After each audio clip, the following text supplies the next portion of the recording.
It's 2025.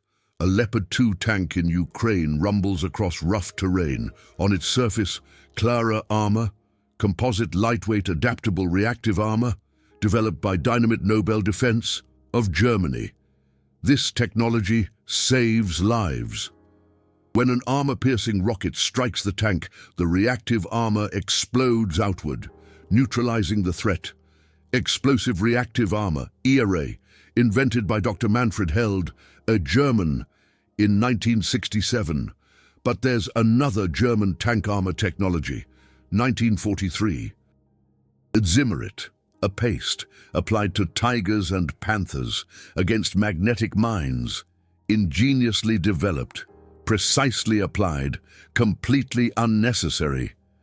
Because the Allies never used magnetic mines, Germany developed a solution for a problem that only Germany itself had created. Two German innovations. One was brilliant but superfluous. The other revolutionized global tank technology. Today, every modern battle tank worldwide uses ERA, M1 Abrams, T-72, T-90, Leopard 2. All employ a technology that a German researcher invented 58 years ago. The story of these two technologies is a lesson in innovation, irony, and engineering foresight. Today, I'll show you both. Let's start with Zimmerit. 1943. Germany introduces a new tank, the Panther, 45 tons, sloped armor, powerful 75mm gun, but the engineers have a concern: magnetic mines. Specifically, the magnetic mine. The magnetic mine was a German invention. Introduced in 1942, a shaped charge with 3 strong horseshoe magnets attached to a metal ring. A soldier could approach an enemy tank and stick the mine to the metal surface. The magnets held it fast. Then the shaped charge exploded, piercing the armor. Simple, effective, deadly. German engineers immediately recognized the problem. If Germany had this weapon, the Allies would copy it. Soviet industry was known for quickly reproducing German weapons. So they needed a countermeasure, something to prevent magnets from adhering to the armor. The solution? Zimmerit. Zimmerit was a paste, a chemical compound. The composition was specific: pine crystals dissolved in benzene, zinc sulfide, barium sulfate, pine sawdust, PVA glue, silica dust, ochre, mixed in precise ratios. The result was a thick paste that could be applied to metal surfaces. The application was time-consuming. Workers applied Zimmerit in layers. Each layer about 2 millimeters thick, 6 millimeters total. The paste was applied, then textured with special tools. Different patterns. Some factories used waffle patterns, others vertical grooves, still others horizontal lines. The pattern didn't matter, the thickness did. 6 millimeters of space between the magnet and the metal surface. That was enough to significantly reduce the magnetic attraction. A magnet that had 100 kilograms of adhesion force on bare steel had perhaps 10 kilograms on Zimmerit, not enough to hold a 3-kilogram mine. The physics was sound, the engineering was precise, but here's the critical part. The application took days, 2 to 3 days per tank. First, apply the paste, then texture it, then let it dry. Zimmerit had to fully cure before the tank could enter service. That meant production delays. Fewer tanks at the front, in a war where Germany was already outnumbered. Every day of delay was critical. Nevertheless, in November 1943, factories began routine application. Mann plant Nuremberg, Henschel plant Kassel, Daimler-Benz plant Marienfelde, Alstom. Every Panther leaving the factory was coated with Zimmerit. Every Tiger after certain serial numbers. Many assault guns, even some tank destroyers. The coverage was extensive. Field units also received Zimmerit kits, buckets of paste, instructions, tools. Tank crews could apply Zimmerit in the field, although the quality was less consistent than factory application, but it worked. The paste hardened, the texture was there, the protection was there, against a threat that never came. Here's the irony. Documented and declassified, the Soviet Union never developed magnetic anti-tank mines in significant numbers. Soviet forces never used magnetic mines, except for captured German examples. The Americans never deployed magnetic mines. The British, some testing but no field use. Why? Because portable anti-tank guns made magnetic mines completely redundant. The Soviet PTRD-41 anti-tank rifle, the American bazooka, the British Piat, all could disable a tank from a safe distance. Why would a soldier approach a tank to attach a mine when they could shoot it from 100 meters away? The logic was clear. Magnetic mines were tactically obsolete. Germany was the only nation that used magnetic anti-tank mines to any significant extent. The magnetic mine was manufactured and issued to infantry units. German soldiers used them against Soviet tanks, against American Shermans, against British Churchills. It was a desperate tactic. A soldier had to approach the tank. In combat, under fire, the success rate was low. The casualty rate among the soldiers was high. But the Allies never copied it. They saw no reason.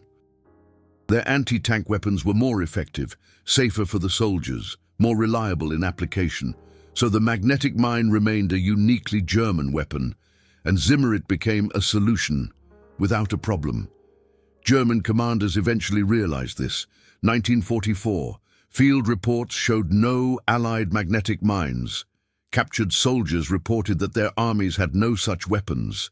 Intelligence reports confirmed it. The threat did not exist. Zimmerit was superfluous. But there was another problem.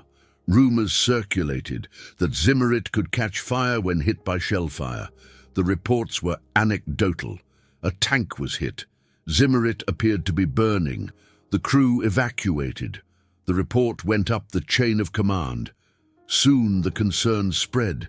Tests were conducted. Zimmerit was shelled with various projectiles, armor-piercing rounds, high-explosive rounds, shrapnel rounds. The results were conclusive. Zimmerit did not catch fire. The chemical composition was not easily flammable. The rumors were false, but the damage was done. The combination of two factors led to a decision. Firstly, Zimmerit was unnecessary, as the Allies never used magnetic mines. Secondly, there were concerns regarding its flammability, even though those were largely unfounded. On September 9, 1944, the factory application of Zimmerit was discontinued. Then, on October 7, 1944, field application was also halted. Tanks produced after this date didn't have Zimmerit.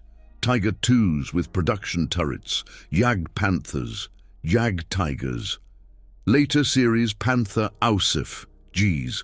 All of them lacked that characteristic textured coating. The surfaces were smooth, just plain steel armor with primer. Zimmerit vanished from production less than a year after its routine introduction. The total production time frame? November 1943 to September 1944. 10 months. During this time, thousands of tanks were coated with Zimmerit, each one bearing a protective layer against a threat that never materialized.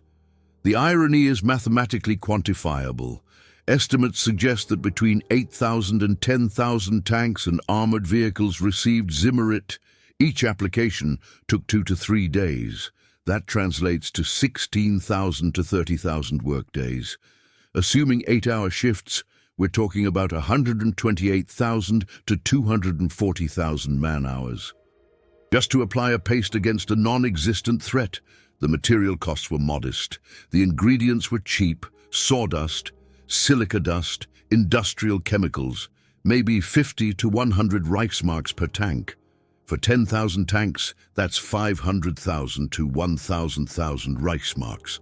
Not trivial, but also not ruinous. But the opportunity costs? Immense. Every day, a tank spent in the factory getting Zimmerit was a day it wasn't on the front lines. In the latter half of 1944, Germany was losing the war.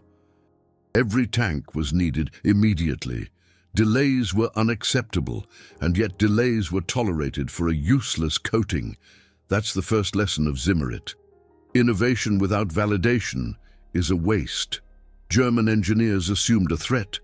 They developed a solution, but they never validated whether the threat was real. They assumed the Allies would copy the magnetic mine. It was a reasonable assumption, but it was wrong. And here lies the deeper irony. Germany developed a weapon, the magnetic mine. Then it developed protection against that weapon, Zimmerit. But the weapon itself wasn't particularly effective. Allied nations saw the magnetic mine. They captured examples. They tested them. And they declined to use it. Not because they feared Zimmerit, but because portable anti-tank guns were better. So, Germany had created a solution to a problem that only it had. That's not just irony. That's a case study in wasted engineering talent. The German chemists who developed Zimmerit were clever. The formulation was solid. The application techniques were precise. But their talent was used for a futile task. Imagine what those engineers could have done if they'd worked on actual threats. Better armor against Soviet 76 mm guns. More effective camouflage against Allied air reconnaissance. More reliable cold weather engines. Each of those problems was real. Each one cost German lives, but resources went to Zimmerit instead. That's the lesson for modern engineering. Validate the problem before you develop the solution. Talk to the users. Analyze field data. Understand the actual threats. Germany didn't do that. It assumed threats and paid the price in wasted time and materials.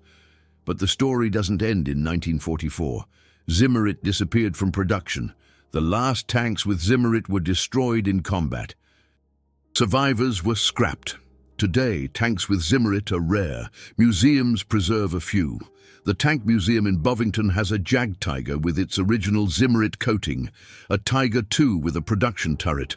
These vehicles are historical artifacts, evidence of a technology that was never needed. But they're also lessons, physical reminders of the importance of threat validation. Every time an engineer sees that Zimmerit, they should ask themselves, am I working on a real problem or an assumed one? And then, in 1967, something else happened. A German researcher, Dr. Manfred Held, he was working in Israel on armored vehicles. He was conducting tests, firing at destroyed tanks left over from the 1967 Six-Day War, and he accidentally discovered something remarkable. If armor exploded as it was being hit, it neutralized the threat. The explosion disrupted the shaped charge jet. The armor-piercing force was drastically reduced. The concept was counterintuitive. Armor that explodes, that sounded dangerous. But the physics worked. Held developed an initial concept, a tile, two thin steel plates. In between, explosives. When an armor-piercing projectile hit the tile, the explosive detonated. The explosion drove the steel plates outward. This disrupted the shaped charge jet before it reached the main armor. The main armor remained intact. The crew survived. He patented the concept in 1970. German patent 25345. Then a refined version, German patent 2008-156. Both patents described the same basic idea, explosive reactive armor, ERA. A tile made of two steel plates with explosives sandwiched in between. This wasn't just an improvement, it was a revolution. Armor had always functioned passively. Thick metal, hard ceramics, maybe sloped angles for deflection, but always passive. ERA was active. It reacted to the threat. It fought back. The implications were enormous. A tank could have lighter main armor if it was equipped with ERA. That meant less weight, better mobility, lower costs. Or a tank could keep the same main armor and ADD ERA. That meant significantly better protection against shaped charges. But in 1970, the world was skeptical. Armor that explodes, that sounded like science fiction. Military conservatives doubted. What if it detonated accidentally? What if it injured the own crew? What if fragments hit nearby infantry? Held answered every concern with testing. ERA only detonated upon high-velocity impacts. Small arms fire wouldn't trigger it.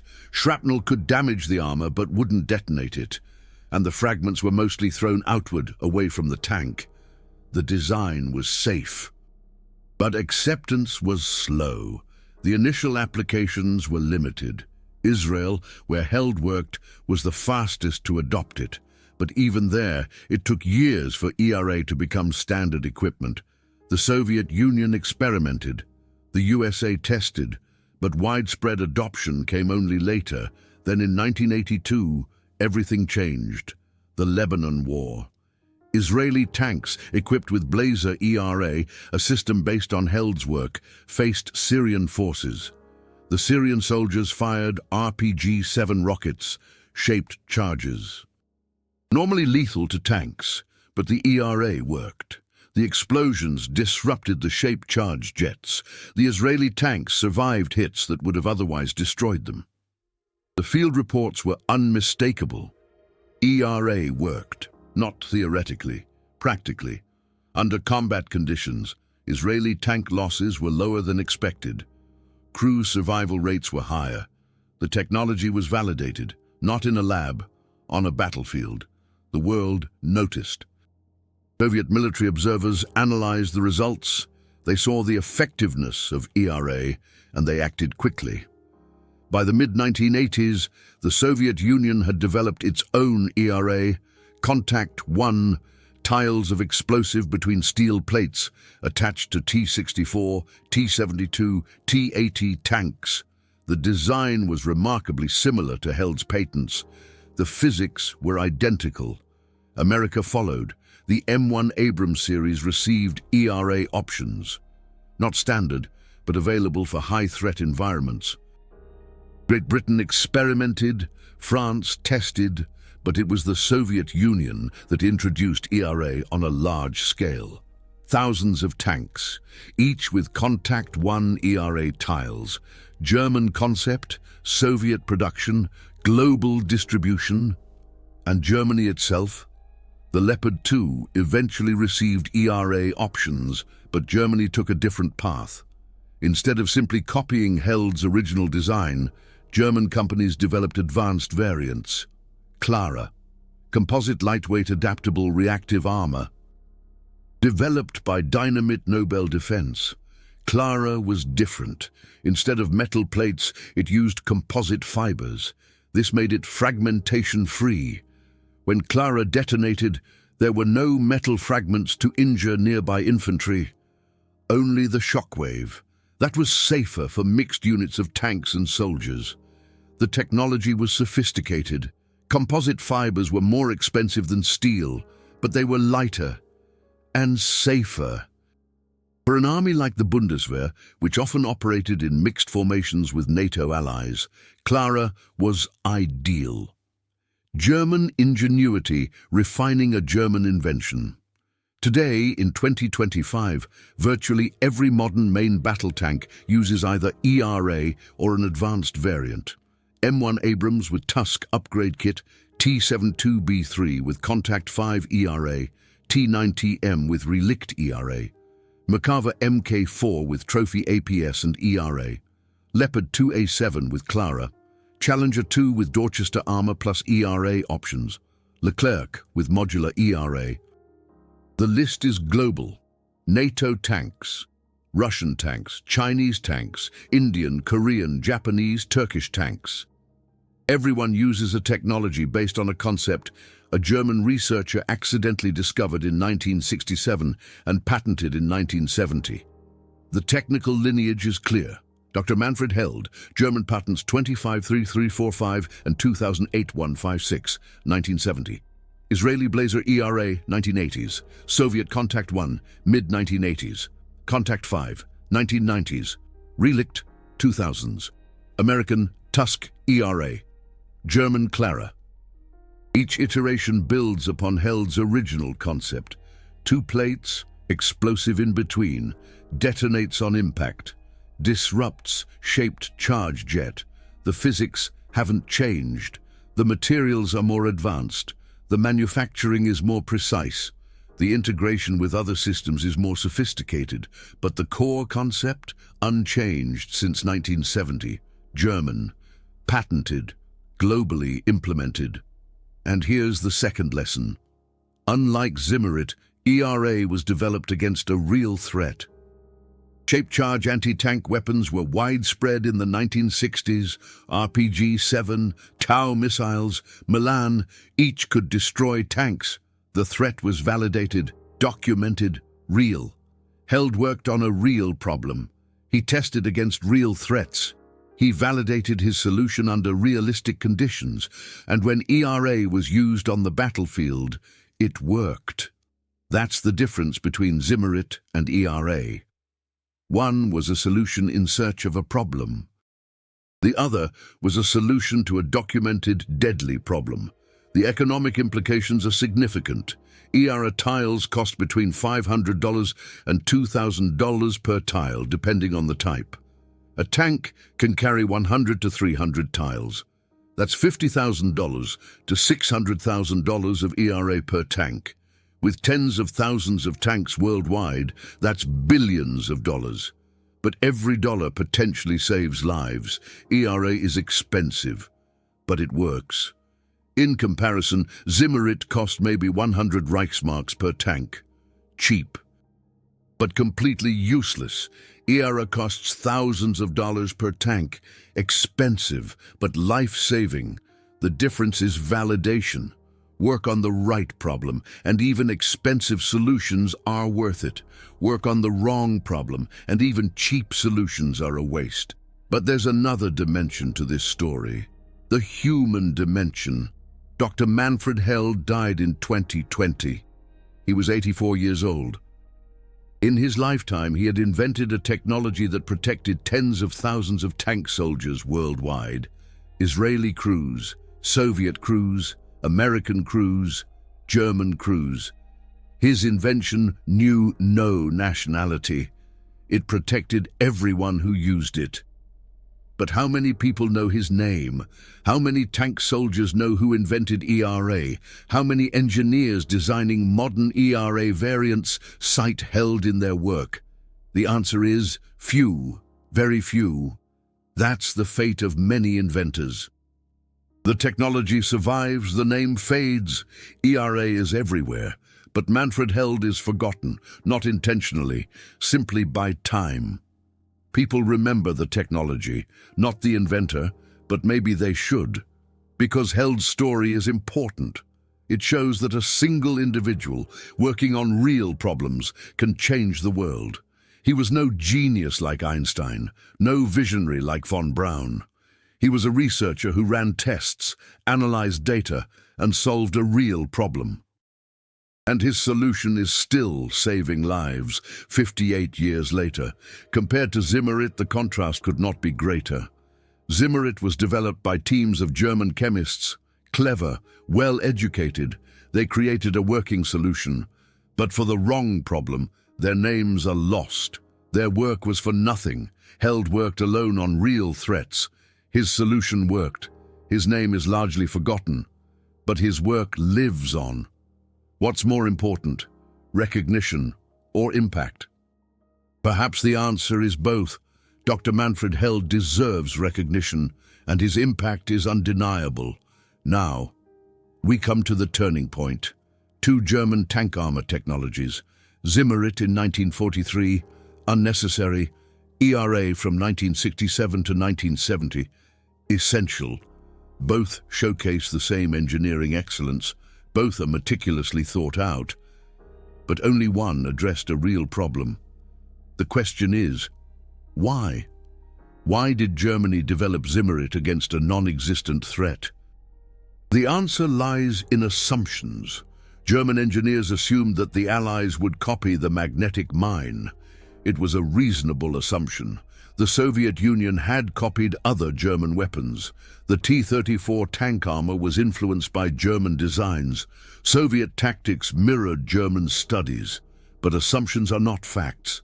The Allies didn't copy the magnetic mine because they had a better alternative: portable anti-tank guns. The bazooka was more effective, safer, and easier to deploy than a magnetic mine. The logic was clear, but Germany never validated whether the assumption was correct. In contrast, Dr. Held worked with validated threats. RPG-7s were real. Tau missiles were real. He saw destroyed tanks from the Six-Day War. The threat wasn't assumed. It was documented. So he worked on the right solution. That's the central lesson. Before you develop a solution, validate the problem. Talk to users. Analyze field data. Understand the actual threats. Don't assume problems. Confirm them. Zimmerit was a lesson in what not to do. ERA was a lesson in what to do. Both are German. Both show engineering excellence. But only one has had a lasting impact. Only one saves lives today. And that makes all the difference. But the story isn't over yet. Because ERA isn't static. Since Dr. Held's original patent in 1970, the technology has evolved. Contact 1 was the first generation. Simple tiles, effective against RPG-7s, but not against newer threats. Then came Contact 5, heavier tiles, more explosives, effective against not only heat rounds, but also kinetic penetrators. Armor-piercing, fin-stabilized, discarding sabot rounds. That was a huge leap. ERA that protects against both major threats. Then Relict, even more advanced tiles, multi-layered, with varying densities. Each layer disrupted different parts of the incoming projectile. The physics became sophisticated, but the core concept? Still Dr. Held, 1970, German patent, and CLARA, German Dynamit Nobel Defence, fragmentation-free, composite fibers instead of steel, safe for mixed infantry tank units, a specifically German solution for specifically German requirements. The Bundeswehr rarely operates alone, always with NATO allies, often with infantry in close proximity. CLARA is perfect for that. But all these variants are based on Dr. Held's work. The evolution is impressive. The materials are advanced, the manufacturing is precise, but the originator was German, 1967 to 1970. The legacy is clear. And now, in 2025, we see ERA everywhere. Leopard 2s in Ukraine, M1 Abrams in the Middle East, T-90 UMs in Russia, Merkava in Israel. Everyone uses a technology that a German researcher invented 58 years ago. That's not coincidence. That's physics. Dr. Held's concept was physically optimal. So it survived and will continue to survive. But let's pause for a moment and fully grasp the irony. Germany, 1943, developed Zimmerit against magnetic mines that never came, wasted resources, delayed tank production. For nothing. Germany, 1967 to 1970. A German researcher invents ERA against real heat rounds, saves thousands of lives, becomes the global standard. For something real, that's not just irony. That's a case study in how critical problem validation is. The German engineers of 1943 were no less clever than Dr. Held, but they worked on the wrong problem. Dr. Held worked on the right one. That made all the difference. Now the question, which modern technologies are like Zimmerit? Solutions for assumed problems that aren't real? And which are like ERA? Solutions for validated, lethal threats? The answer isn't always clear, But the method is: validate the problem, test with real users, analyze field data, confirm the threat, then, and only then, develop the solution. Do that, and you will create ERA. Skip it, and you will create Zimmerit. Both are German engineering. Both demonstrate technical excellence, but only one has changed the world. And that, more than anything else, is the lesson engineers should learn today. But there's one last layer, one that is rarely discussed. The psychological one. Imagine you're a German engineer in 1943. You're working on Zimmerit. You know it protects against magnetic mines. You know the magnetic mine exists. You've seen it. So you work hard. You perfect the formula.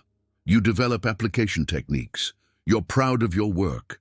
Then, in 1944, you're told it's being discontinued. Why? Because the threat never existed. Your months of hard work were for nothing. How does that feel? Disappointing, demotivating, meaningless. Now imagine you're Dr. Manfred Held in 1967. You're testing ERA. You see it work. You patent it in 1970. Then, in 1982, you hear about Israeli tanks surviving because of your technology. Crews are coming home to their families because of your work. How does that feel? Fulfilling, meaningful, life-changing. That's the human difference between Zimmerit and ERA. Not just technical, not just economical, human. One technology frustrated the engineers who created it, the other saved lives and gave the inventor purpose. And that should guide every modern engineer, every developer, every innovator.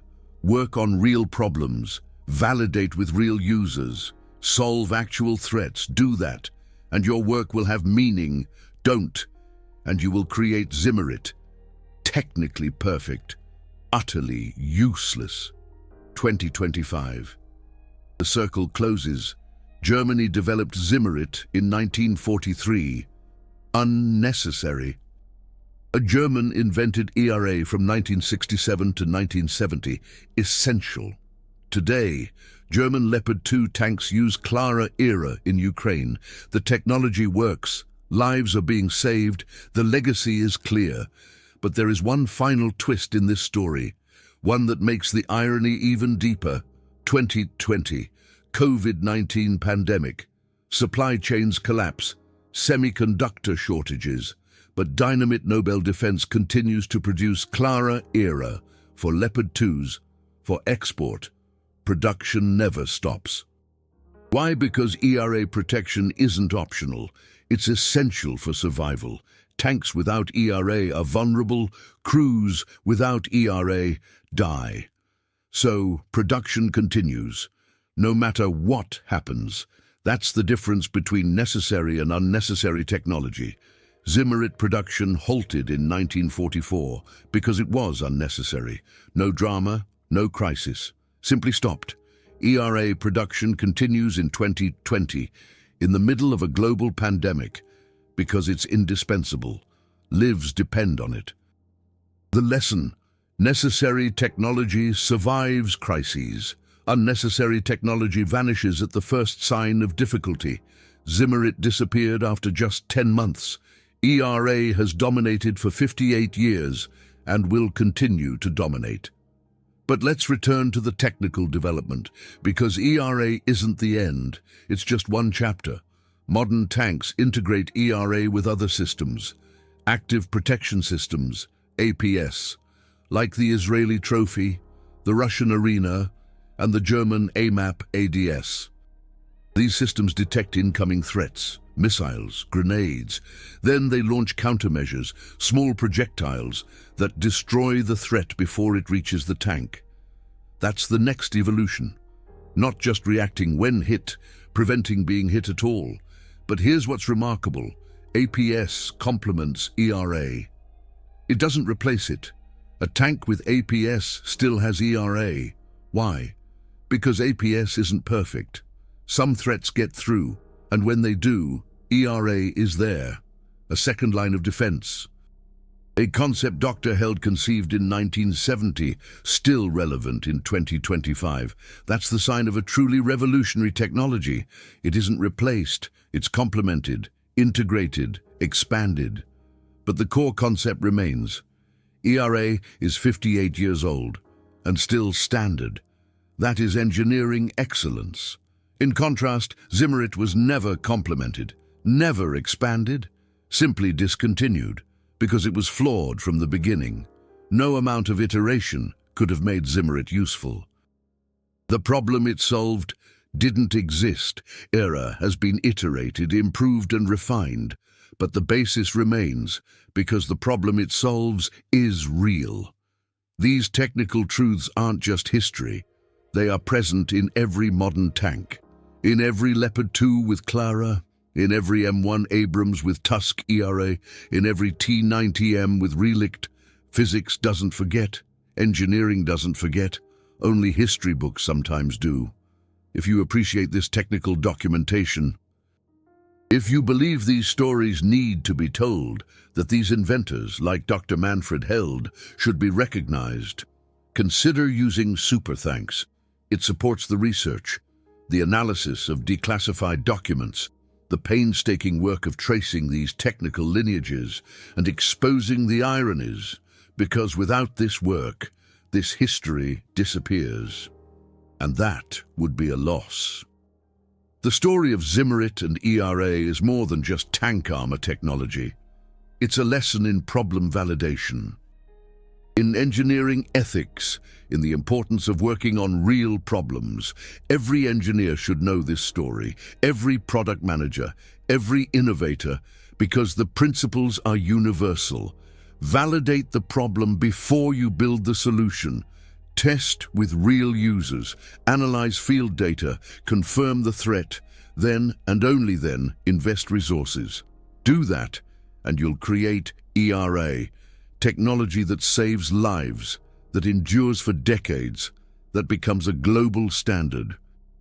Skip the validation, and you'll create Zimmerit, technically perfect, precisely manufactured, utterly useless, 10 months of production, thousands of tanks coated, and all for nothing, because the problem was never validated. The numbers tell the story. Zimmerit, 10 months of production, 8,000 to 10,000 tanks, 100 Reichsmarks per tank. Total cost, 800,000 to 1,000 Reichsmarks. Benefit? Zero. Opportunity cost? Immense. Every day of delay was one less tank at the front. ERA, 58 years and counting, tens of thousands of tanks worldwide, $50,000 to $600,000 per tank. Total cost, billions. Benefit, countless lives saved. Opportunity cost, none. Every dollar potentially saves a life. That's the economic difference between validated and unvalidated innovation. One is investment, the other is waste. German industry in 1943 wasted resources on Zimmerit. The global defense industry since 1970 has been investing in ERA. The difference is validation. And now, the final irony. Germany today is paying for CLARA ERA for Leopard 2s, developed by Dynamit Nobel Defence, a German company based on a concept by a German researcher, Dr. Manfred Held, patented in Germany in 1970. Germany is paying for German technology that the world copied and improved. Sound familiar? It should. We've seen this story before. Torsion bar suspension. Ernst Lehr, 1943. The world copies it. Germany pays billions to buy it back.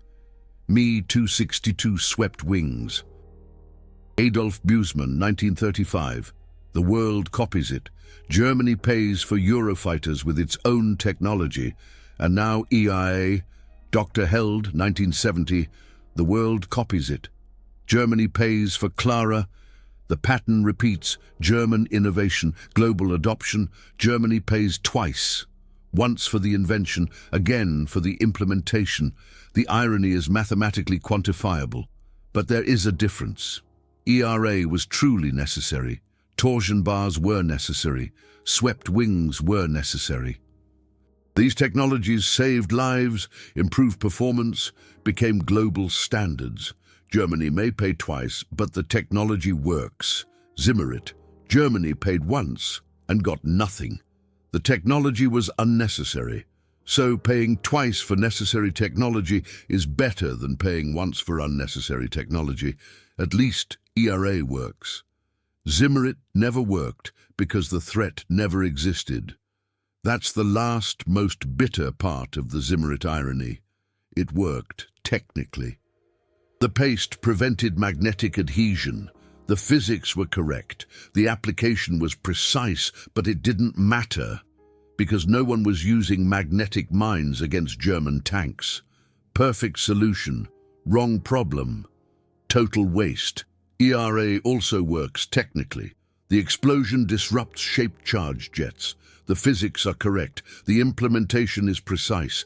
And it does matter because shaped charge weapons are everywhere. Perfect solution. Right problem. Lives saved. Both are examples of German engineering excellence. Both demonstrate technical mastery, but only one had real impact.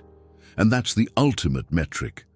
Not how clever the technology is, not how precisely it's manufactured, but whether it solves a real problem. Zimmerit failed on that metric. ERA passed. That's the difference. That's the lesson. That's what everyone should remember. 2025. Leopard 2. Tanks in Ukraine are sporting CLARA ERA. M1 Abrams in the Middle East are utilizing Tusk ERA. T-90Ms in Russia have Relict ERA. Every modern battle tank worldwide has some form of ERA. A German concept, a global standard, lives saved every day. Zimmerit in the Tank Museum in Bovington, on a Jagdtiger, a curiosity, an artifact, evidence of the importance of problem validation. Nice to look at. Interesting to study, but completely useless then, and completely useless now. That is the legacy. Zimmerit teaches us what not to do. ERA teaches us what to do. Both are German, both are important, but for very different reasons. And the next time you see a modern tank, take a look at the ERA tiles. Remember Dr. Manfred Held, 1967, a German researcher who accidentally discovered something that saved tens of thousands of lives. His patents are public record. German patent 253345, patent 2008-156. Both from 1970. Both describing ERA. Both are the foundation of all modern tank protection. Held passed away in 2020 at the age of 84.